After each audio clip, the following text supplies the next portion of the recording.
In this session, we'll try to understand what is operator precedence.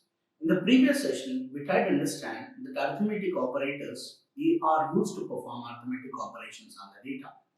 And we have seen simple arithmetic operators, right? So simple arithmetic operations, so performing addition, subtraction, multiplication, division, and modulus. And we also understood what is the important rule of performing arithmetic operation between integers and reals, or what is the resultant data type. But what actually happens if I have more than one arithmetic operation in a single instruction? How they'll be evaluated? So by default, arithmetic operators are evaluated from left to right. But what actually happens if I have more than one arithmetic operator in a single instruction? That is where operator precedence will come into the picture. Some operators are having higher priority than some other operators. So you need to understand which are given high priority that will be executed first, and which are having low priority or low precedence will be executed next. We'll understand this, how this will work programmatically. Hey, thanks for watching our content so far. If you're new to Training Monk, we're the fastest growing technology training company and create content to help freshers like you to master the disruptive technologies like full stack development, AML, cloud, DevOps, etc. If you like the content so far, please subscribe to our channel and hit the bell icon not to miss any new content from us. Like and share this video with all your friends. Let's build your career and the community together. Let us understand operator precedence with an example. So I'm not creating a new Java class to demonstrate. I'll call this as operator precedence.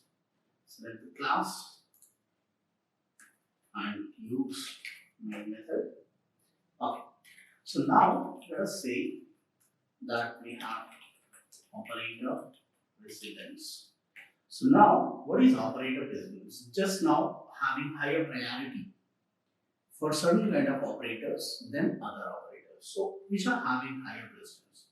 By default, multiplication, division, and modulus are having higher precedence over addition and subtraction. So let us see with an example. So in order to demonstrate that with a simple example, I'm just taking few data like A, B, C, D, E, F. Okay. So now I'm just initializing A to 10, B to 20, and C to 30, D to 40, E to 50, and F to 60. Okay. Now I have integer result, and result is equals to A plus B minus C multiplication B division E and modulus F. So here I just put all arithmetic operations to explain you how the operator precedence will work. But in real time, you might have very limited operators. So example, you're calculating the payroll of an employee, or calculating grade of a student, or calculating discount of a product. So you might have few operators. So but you can correlate this concept whenever you perform that operation. So whenever you use this, use the right hand instruction or right hand side instruction. You have more than one arithmetic operators. You have addition, subtraction, multiplication, division, and modulus. Usually, how this will be evaluated? So from left to right. So first addition should be done, then subtraction should be done, then multiplication should be done. But it will not happen like that. Why? Because the multiplication, division, and modulus are having higher precedence. So means these three first will be evaluated. Now the question comes, which one from these three will be evaluated? So it's based on the order.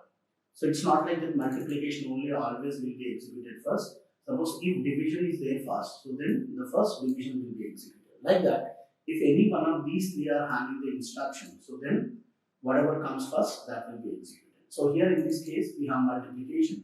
So C multiplication D will be done. So C multiplication D will be 1200, right?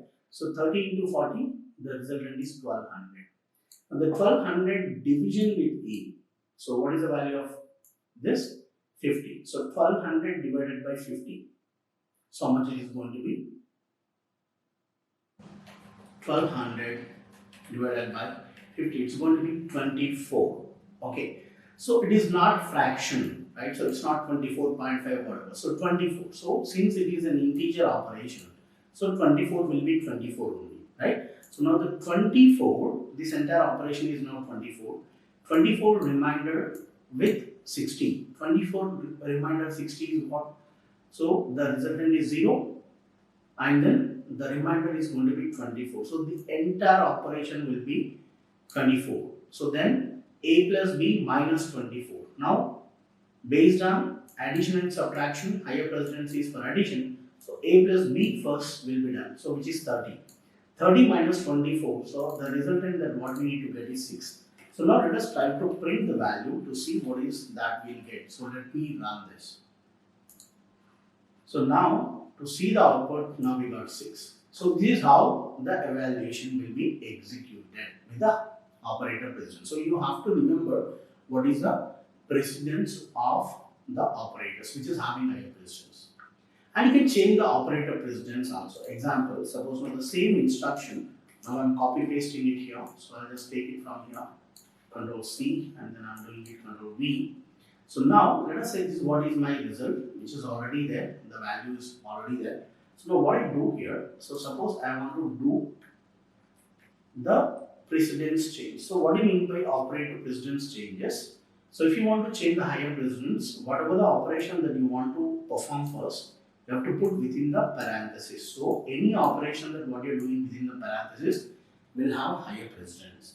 So means I'm instructing my computer, hey, can you do b minus c first? Means what? 20 minus 30. So it is going to be minus 10. Minus 10 into 40 minus 400. Minus 400 divided by 50 is going to be minus 8. Minus 8 remainder 60 is going to be minus 8. And then 10 minus 8 you are going to get 2. So now let us see the output of this. So now the result. So let me run this to see what is the output. So now what I got is 2.